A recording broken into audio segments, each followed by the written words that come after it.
moi Tamba, mon enfant, dès que tu fais ça là, même si tu es en prison, je fais un truc, je te retrouve en bas. 6 ans. C'est-à-dire un enfant, tu viens, il ne peut pas te dire, s'il te plaît, ou bien machin. Il t'appelle tonton en venant, et tu fais ce que tu fais là. Non. Même si tu t'appelles l'idole, même si tu t'appelles leader, même si tu t'appelles qui, ou bien je sais pas qui tu t'appelles qui, ou bien tu t'appelles qui. Moi, j'enlève les enfants de cette histoire. C'est vrai qu'avec vous, c'est pas toujours cela, hein. Parce que ce que vous faites, par exemple, à Brenda Bia, c'est ce que vous refusez, que nous refusons qu'on fasse à l'autre petite. Je dis, tu le fais. Matic, je te coupe les machins là. Matic, je commence à balancer ça comme ça là. Le reste, on avance. Vous voyez? Oui. Et il y a quelque chose. Je ne sens pas certaines personnes. Ici, il ne s'agit pas de Sardina, de Tontina, du MSC, du RDPC, de l'Ouest, du Centre, du Sud, de l'Est. Il s'agit d'un enfant. L'enfant de quelqu'un que maman a poussé. L'enfant qui avait la projection d'être quelqu'un par ses parents. Tu fais tes machins là et tu vas vivre. Non, on va aller mollo. Mollo, papa. Quelle excuse? Tu vas trouver quelle excuse? Mais il y a un moment aussi, il faut parfois ne pas faire des sorties. Hein. Parfois, il y a des larmes qui ne peuvent pas convaincre. Hein. Parfois, il faut mieux se taire. Mais je dis, moi là, mon enfant, 6 ans. Je dis 6 ans. Que l'enfant m'appelle papa, l'enfant, l'amour sincère, m'appelle tonton, t'appelle tonton, tu viens.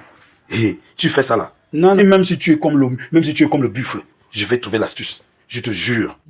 Apparemment, il y a un petit enfant, je connais pas l'idole, je sais pas qui c'est. Apparemment, c'est une artiste camerounaise, je la connaissais pas. Donc, je voulais présenter mes sincères condoléances à la famille endeuillée. Et vous dire que lorsqu'une affaire judiciaire est en cours d'instruction, je suppose, il est difficile. Il est même pas conseillé de faire des commentaires. Mais humainement, ce que je reçois comme émotion, c'est que c'est vraiment terrible de perdre un enfant de cet âge-là dans ces conditions. C'est vraiment tragique. Il n'y a pas d'analyse à faire face à l'horreur. Il n'y a pas d'analyse à faire. C'est vraiment dramatique. Mais dans ce cas, il y a deux familles qui sont dans le malheur. La famille qui a perdu l'enfant et malheureusement la famille qui va perdre aussi son chef parce que malheureusement le monsieur qui se serait rendu coupable d'un tel massacre va passer le restant de ses jours derrière les barreaux et peut-être il va écouper d'une. C'est difficile de commenter la souffrance des gens. C'est très difficile. Il faut parfois essayer de se mettre à la place des autres, ne pas être dans l'émotion, essayer de raisonner, essayer de comprendre. Essayer aussi d'être tolérant malgré la douleur que ça suscite une telle il faut comprendre parce qu'en même temps nous restons des êtres humains et comme nous sommes des êtres humains forcément nous ne sommes pas parfaits. Maintenant s'il faut prendre l'analyse dans le sens que vous voulez, est-ce que l'idole serait responsable des actes de son père? Je dis nous n'avons pas la même vision des choses. Lorsque vous parlez souvent par exemple de Brenda Bia sur les réseaux sociaux, vous pensez rendre Brenda Bia responsable des actes de son père. Mais lorsque le père de l'idole serait concerné par un meurtre aussi indestructible, visiblement pour vous, moralement, il n'est pas responsable ou pénalement, il n'est pas responsable. Là n'est pas le débat. Le débat n'est pas de savoir si l'idole est pénalement responsable. Non, non, pas du tout. Il faut apprendre ce que c'est que la responsabilité morale. Et je pense que l'heure doit être au recueillement parce que c'est dur pour les familles. Et peut-être il aurait été vraiment responsable de la part de cet artiste de ne pas faire la sortie qu'elle a faite. Mais l'instantanéité des réseaux sociaux veut que les gens veuillent intervenir le plus rapidement possible. Non, il n'y a pas d'explication. Il faut connaître aussi ce que c'est que la responsabilité morale. Lorsqu'un membre de votre famille est impliqué dans une affaire aussi tragique, la dignité voudrait que vous restiez dans le silence. Il faut rester dans le silence. Si on vient m'appeler maintenant, on me dit que ma mère a froidement quelqu'un, je vais pas courir sur les réseaux sociaux faire les directs. Le peu de dignité qui me reste va m'obliger à rester dans le silence pour respecter premièrement le deuil de ceux qui sont en deuil et éventuellement engager en toute discrétion une entremise entre la famille endeuillée et plus tard éventuellement penser à une explication en public. Moi je pense que ça aurait été mieux. Ça aurait été mieux. Mais je vais vous dire au Cameroun, tout dépend de votre puissance financière. Il y a quelques jours, Francis Ngannou était impliqué dans l'homicide d'une jeune fille. 10 jours plus tard, ça a été classé dans les faits divers. Parce que malheureusement, Francis Ngannou est financièrement a beaucoup plus d'argent que la petite Lidole. Je vous assure, je la connaissais pas. Je la découvre. Quand vous tuez quelqu'un, ce n'est pas la façon dont la personne meurt. Non, il y a mort d'homme. Et donc, dans l'opinion, ça doit être traité de la même manière. Est-ce que Francis Ngannou a un permis de conduire moto au Cameroun? On n'a pas demandé cela. Oui, c'est Francis Ngannou, ça a été réglé. Il a donné un peu d'argent, ou je sais pas où il a donné, il n'a pas donné, mais ça a été réglé rapidement. Mais l'idole n'a pas commis un homicide. C'est pas un membre de sa famille, quel que soit le degré de la parenté, qui a commis l'infraction, le crime, c'est même pas, qui a commis le crime, odieux, que vous décriez. La police camerounaise ou alors les autorités judiciaires sont encore en train de faire des enquêtes. Moi, personnellement, j'ai aucune preuve. Et vous qui commentez n'avez aucune preuve. Et je vous dis, il faut toujours faire appel à son intelligence. L'intelligence dit que quand vous n'avez pas la preuve de quelque chose, ne vous mettez pas sur la place publique pour commenter. Vous et moi ne sommes pas au même niveau de responsabilité. Je suis suivi par des personnes qui parfois ont besoin de mon avis. Et lorsque je n'ai pas d'éléments de preuve, je n'ai aucune preuve, je ne peux pas me prononcer, je ne peux pas condamner qui que ce soit, parce que nous n'avons pas les faits. Même la police ou le procureur de la République de Yaoundé n'a pas trouvé opportun, face à la détresse, ou alors face à la douleur des Camerounais, de venir vous expliquer ce qui s'est passé. Moi, je ne fonde pas une analyse sur la base des on dit. On dit qu'il est entré, il va savoir ce qui s'est passé. Les autorités judiciaires n'ont pas commenté. Je ne comprends pas pourquoi certains parmi vous, pas sur cette page, hein, c'est parce que je fais les directs ici, pas sur la page de Patience, estiment que je devrais me prononcer sur une affaire qui est encore en cours d'instruction. Parce que les procureurs et les juges de Facebook, ceux qui viennent à Facebook faire des enquêtes judiciaires, moi je n'en fais pas partie. Surtout qu'il y a une famille qui est endeuillée, il y a des gens qui sont dans la douleur. Ce n'est pas le moment de chercher les vues, les likes avec une telle histoire qui est tragique, extrêmement tragique. Je n'ai même pas de mots en tant que mère. Je n'ai même pas la force de pouvoir commenter une telle histoire. Moi, lorsque j'ai réagi le matin, vous savez que je me lève à 5 heures, pour ceux qui me suivent depuis pratiquement 10 ans sur les réseaux. Vous savez que à 5 heures du matin, je prie, j'ouvre mon téléphone, je lis tout ce qui me concerne. En fait, sur WhatsApp, lorsque tout ce qu'on m'a envoyé en capture d'écran, je laisse un commentaire. Je ne scrolle pas mon fil d'actualité pour savoir qu'est-ce qu'on a dit, non, je n'étais pas au courant. Mais lorsque vous me laissez cette information, j'essaye de me renseigner et je vous dis, en l'état actuel des choses, il m'est difficile, moi, de pouvoir donner un avis. On ne commente pas tout. Et parfois, face à l'horreur, il faut simplement se taire, parce que c'est une affaire très grave. Mais je pense que moralement, l'idole devrait se sentir solidaire de son père, malheureusement aussi, parce que quand je dis solidaire, ça ne veut pas dire en français le soutenir. Non, solidaire veut dire que la responsabilité morale de son père est pour être responsable moral des actes de son père. La responsabilité morale. Il y a une différence entre le droit et la morale. Ce qui peut être considéré comme une responsabilité devant la loi, sur le plan moral, peut ne pas être une responsabilité. Et parfois aussi, ce qui peut engager votre responsabilité sur le plan moral, peut ne pas engager votre responsabilité sur le plan pénal. Donc, lorsqu'on est déjà dans l'opinion, il faut souvent savoir que l'opinion se fonde uniquement sur la responsabilité morale. Et là-dessus, en tant qu'artiste, en tant que personnalité publique, l'idole doit savoir qu'elle est moralement responsable des actes des membres de sa famille. Dès que vous devenez une personne publique, vous devez faire attention à ce que font les membres de votre famille. On ne commence pas à être un enfant. Certainement, ce monsieur, pendant son enfance ou pendant leur vie au quotidien, a souvent fait preuve des actes de violence qu'on a négligés. Et donc, ce type de personne devait être dénoncé depuis.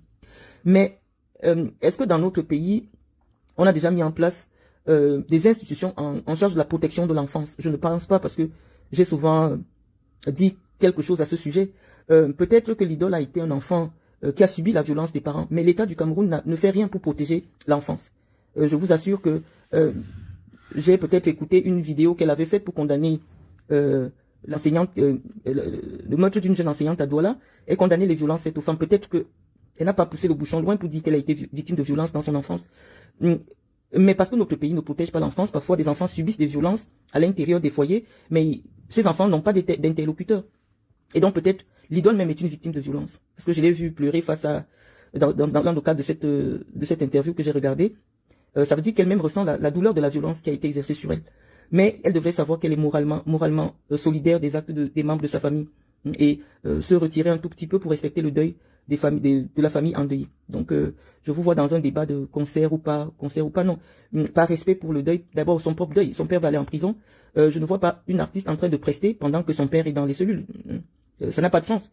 Moralement, je vous dis, on est là dans le domaine moral. Moralement, lorsqu'un artiste preste, c'est comme si elle est dans un combat de boxe. Comment vous imaginez Francis Ngannou en train de combattre alors que son père est en cellule pour réunion et scandalisé? Il y a pas de place pour un tel concert.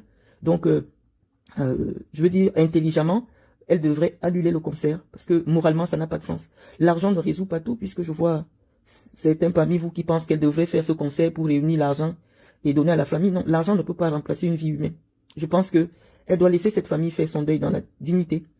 Et l'opinion doit laisser les autorités judiciaires déterminer les responsabilités. Lorsque toutes les responsabilités ne sont pas établies, on ne peut pas se mettre à condamner. Je vois. Et ce que je voudrais vous dire, c'est que vous ne pouvez pas construire une société d'intolérance. Je vois des gens dire que l'idole aussi doit être... Non, si on vit dans une société civilisée, c'est parce que on sait que la loi du talion ne peut pas être celle qui va régir la vie entre les hommes. Nous avons parlé de l'imperfection de la nature humaine, c'est-à-dire nous sommes appelés à être des êtres imparfaits. Nous pouvons commettre des fautes, c'est humain.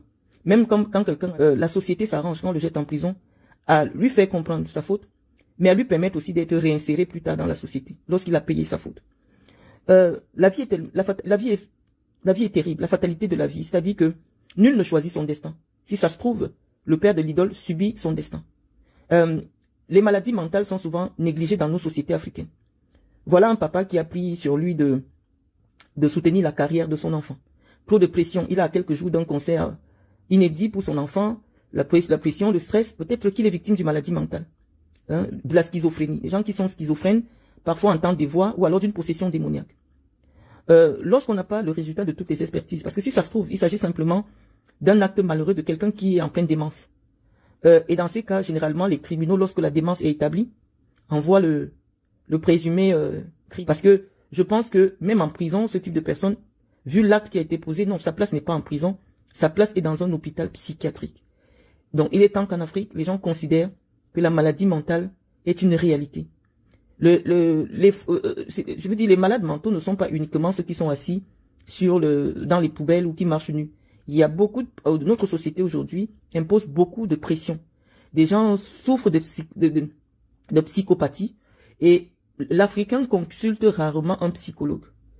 Trop de pression, surtout avec l'avènement des réseaux sociaux. Vous êtes un parent, vous lisez tout ce qu'on dit sur votre enfant.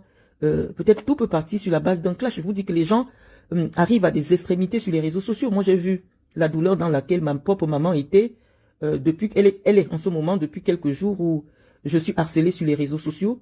Je me dis, si elle avait peut-être une force masculine, peut-être elle peut rencontrer quelqu'un et lui faire quelque chose. Vous n'avez pas conscience de l'impact de la violence que vous exercez sur les personnes publiques dans les réseaux sociaux, sur les membres de leur famille. J'ai ma sœur aînée qui m'a appelé quasiment en pleurs. Elle dit, elle marche, elle pleure parce qu'elle lit tout ce que les gens écrivent sur moi.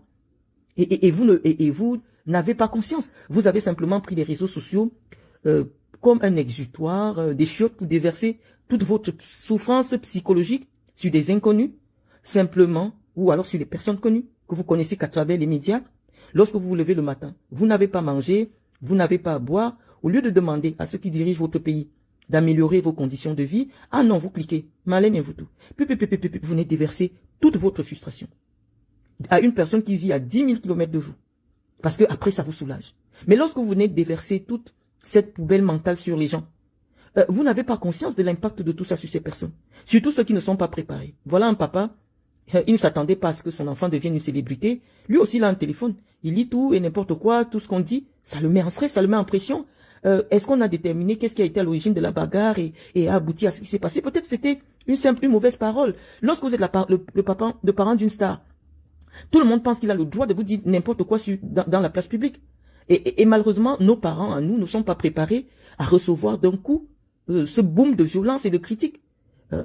Votre enfant, même s'il a 40 ans, reste votre enfant. Même s'il a 50 ans, reste votre enfant. Donc il y a beaucoup de violence qui s'exerce dans la place publique. Et il y a la violence physique et la violence morale. Mais vous n'avez pas encore mesuré l'impact de la violence morale dont vous êtes vous-même coupable d'une manière ou d'une autre. Ce que vous faites sur les gens, les personnes publiques, si nous étions des Occidentaux, il y aurait nombreux parmi nous qui vivraient aujourd'hui dans je sais pas, dans des hôpitaux psychiatriques.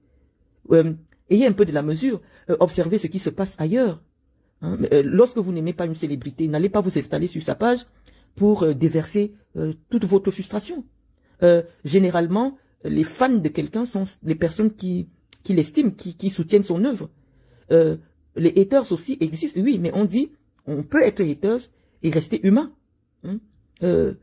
C'est la pression que vous avez exercée sur l'idole, je pense, qui l'a poussée à venir, parce qu'elle se bat encore pour sauvegarder son image publique, mais qu'elle sache que, malheureusement, sa carrière va être mise entre parenthèses à cause de ce qui s'est passé. Il n'y a plus de place pour sa vie publique. Malheureusement, parce que, sur le plan moral, elle est autant solidaire des actes posés par les membres de sa famille. Je pense peut-être à une petite échelle, je prends toujours tout sur moi pour expliquer ce que j'ai envie de dire. Moi, j'ai eu un membre de ma famille qui a été un membre du gouvernement, qui a subi un harcèlement moral, où il avait le serpent, où il avait ceci. Jusqu'aujourd'hui, sur la place publique, il y a des gens qui m'identifient par rapport à ce qu'ils auraient pu penser de mon père. Peut-être aujourd'hui, je subis encore les conséquences des inimitiés de mon père qui a été pendant plus de 2 ou 3 décennies une personnalité qui avait des amis et qui avait des ennemis. Donc, on ne peut pas dire que l'idole n'est pas moralement solidaire des actes posés par ses parents. Tout le harcèlement que Brenda Biya subit, Brenda a déjà dirigé le Cameroun un jour? Non, mais vous pensez que moralement, elle est solidaire de ce que fait son père. Pareil aussi pour la première dame du Cameroun. Donc, je pense que dans les analyses que vous faites sur les réseaux sociaux, vous faites avec beaucoup d'émotion. On dit qu'il n'y a pas de place pour un tel concert. Il faut respecter la douleur des gens. Il n'y a pas de place pour un tel concert. Avoir son propre père qui va prendre peut-être au bas mot la peine de mort, vous ne pouvez pas en train de demander à un tel enfant, vu les liens, la proximité qu'elle a affichée avec son parent, de prester. C'est juste inhumain. Il n'y a pas de place pour un tel concert. Il n'y a pas de place. Donc, non seulement pour elle, mais pour la famille endeuillée.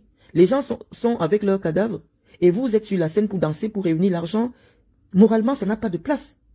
Vous prestez, même si vous êtes en pleurs, il n'y a pas de place pour la danse dans toute cette période-là. Je pense qu'il faudrait qu'elle se retire au moins pendant 2 ans, le temps de laisser passer ce mauvais vent. Il n'y a pas de place, il n'y a plus de place pour sa vie publique. Il n'y a plus de place pour la vie publique de l'idole. Donc c'est mon avis. Après maintenant, moi j'aime pas souvent parler de ce qui ne me concerne pas, puisque je sais que dès que c'est moi qui dis, après ça devient mon problème.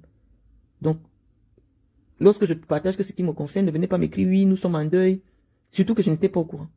Mais je sais que quand je vous dis quelque chose, après ça devient mon problème, après ça prend tous les réseaux sociaux, ça devient mon problème. Je vous dis que l'idole ne doit pas faire ce concert. Parce que c'est indigne, ce serait indigne. Donc c'est vrai qu'il y a des gens qui ne connaissent pas trop ce que ça signifie la dignité. C'est indigne et réunir de l'argent pour donner à ses parents. Non, l'argent ne remplace pas un être humain. La dignité exige qu'il y ait un moment de recueillement, un moment de respect.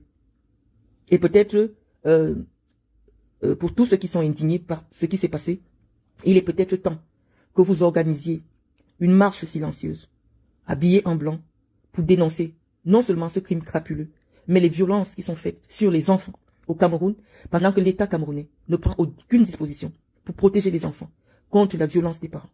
Donc, il serait beaucoup plus intelligent de votre part, du peuple camerounais qui se sent indigné, de solliciter une marche blanche. Hein, vous marchez silencieusement dans les rues de Yaoundé, habillés avec des t-shirts, avec l'effigie de l'enfant, et peut-être de la vente de ces t-shirts, vous remettez un soutien, vous marchez jusqu'à la maison des parents, et vous remettez une enveloppe. Parce que ça, vous pouvez le faire aussi. Sortir des t-shirts avec la photo de l'enfant, marcher sur la capitale, jusqu'au domicile des parents, et leur apporter votre soutien. Mais dire à l'artiste de prester pour récolter l'argent et donner, non. Ça, il pourrait le faire 2 ou 3 ans plus tard pour relancer sa carrière. Pas pour relancer la carrière, mais pour attirer l'attention sur cet acte. Parce qu'elle aussi, elle est une victime. En même temps, elle est victime. Hein? Elle va perdre son père. Un enfant qui perd son père, je vous assure, c'est tragique. Parce que lorsque vous avez quelqu'un qui part en prison, surtout pour un tel motif, vous n'êtes même pas sûr de revoir cette personne en vie un jour. Donc c'est une grande douleur. Les douleurs sont des 2 côtés. Et cette douleur doit être respectée.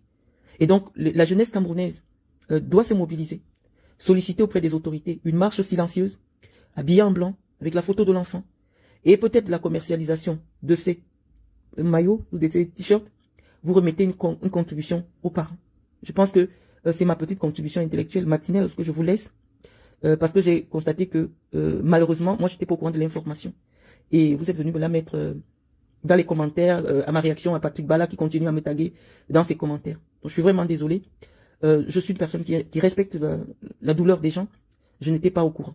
Hein. Comme quoi, vous savez, moi, comme je vous ai dit, j'ai des milliers d'abonnés. Et ça fait que je ne suis pas habitué à scroller pour être au courant de tout ce qui se passe. Parce que moi-même, sur ma propre page, je suis tellement sollicité et parfois tout tourne autour de mon actualité.